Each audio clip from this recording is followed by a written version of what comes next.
যুদ্ধশুল্কের আবহে ভারতে অর্থনীতিকে মৃত অর্থনীতি বলে মন্তব্য করেছিলেন মার্কিন প্রেসিডেন্ট ডোনাল্ড ট্রাম্প।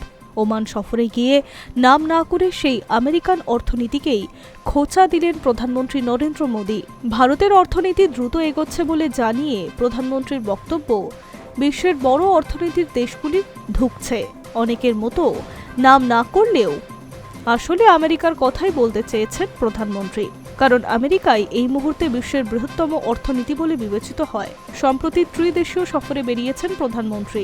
জর্ডান ও ইথিওপিয়ায় সফর সেরে বৃহস্পতিবার তিনি ওমানের রাজধানী মাস্কটে পৌঁছেছেন।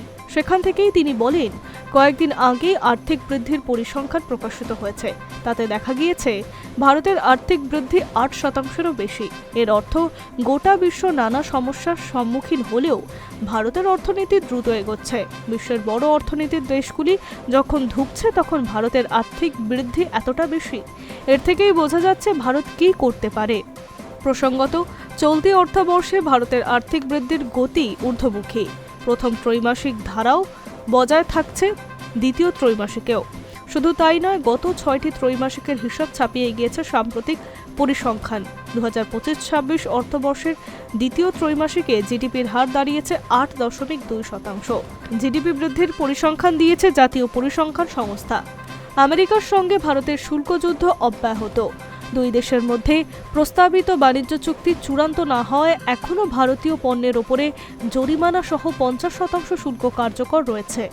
তবে মার্কিন প্রেসিডেন্ট ট্রাম্পের শুল্ক চাপ যে ভারতের জিডিপিতে তেমনভাবে প্রভাব ফেলতে পারেনি তা এখনও স্পষ্ট।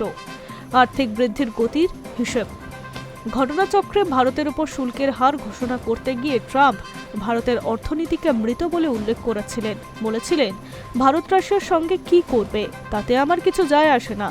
নিজেদের মৃত অর্থনীতির সঙ্গে একসঙ্গে ডুবে যেতে পারত ওরা। ভারতের সঙ্গে যৎসামান্য ব্যবসা বাণিজ্য করেছি আমরা। ওদের শুল্ক খুব বেশি, পৃথিবীর মধ্যে সর্বোচ্চ। একইভাবে রাশিয়া এবং আমেরিকার মধ্যেও ব্যবসা বাণিজ্য সম্পর্ক নেই, সেটাই বজায় থাকছে। শুধু তাই নয়, দেশ বিদেশের অর্থনীতিবিদরাও ট্রাম্পের শুল্ক ধার্যের পর ভারতীয় অর্থনীতিতে ধসের আশঙ্কা করেছিলেন। ট্রাম্পের শুল্ক কাটার প্রভাব দ্বিতীয় ত্রৈমাসিকে পড়তে পারে বলে মনে করেছিল অনেকে, যদিও পরিসংখ্যান অন্য কথাই বলছে। এইবারের পরিসংখ্যান টেনেই ট্রাম্পকে খোঁচা দিলেন প্রধানমন্ত্রী। Hi news network.